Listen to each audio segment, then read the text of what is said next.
అండి, అందరికీ శుభోదయం. ఈరోజు మన గార్డెన్లో ఆకుకూరలు ఫ్రెష్గా వచ్చాయి. ఈరోజు బచ్చలి కూర, రోటి పచ్చడి చేసుకుందాము. అసలు బచ్చలి కూరలో ఎన్ని రకాలు ఉన్నాయో చూడండి మన దగ్గర.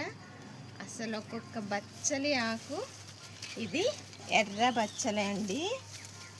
ఆకు చూడండి ఎంత పెద్దగా ఉందో, అసలు ఎంత బలంగా ఉందో. ఇవన్నీ మనం వెయ్యకుండానే విత్తనాలు పడి మొలిసిన ఆకుకూరలు. అసలు ఒక్క బచ్చలాకు చూడండి ఎంత ఉందో. ఒక 10 ఆకులు అయితే మన కూర చట్నీ అయిపోతాయి కదా. కానీ ఇవి ఎరువులతో మాత్రమే పండాయి, మనం మందులు ఏమీ కొట్టలే. అది చిన్న చిన్న డ్రమ్ముల్లో, చిన్న చిన్న టబ్బుల్లో భలే వచ్చాయి. అయితే ఒకసారి రండి, ఇక్కడ చూడండి.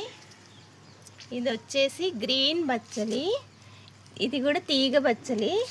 అయితే మట్టిలో విత్తనం పడితే వేస్ట్ కాదనడానికి ఇది ఒక నిదర్శనం. అబ్బా చూడండి, నేను వేస్ట్ మట్టి అంతా ఇక్కడ ఒక బస్తాలో తీసాను. అందులో విత్తనం ఉండి పడి ఎంత బాగా వచ్చిందో బచ్చలి కూర చూడండి. ఇవి మనం వెయ్యకుండా, మందులు లేకుండా, ఏం లేకుండా వచ్చినాయి. ఇంతకన్నా ఆరోగ్యం, ఆనందం ఏముంటుందబ్బా. గార్డెనింగ్ చేస్తేనే ఇట్లాంటి వాటి విలువ తెలుస్తుంది. మరి మీరు స్టార్ట్ చేస్తారు కదా.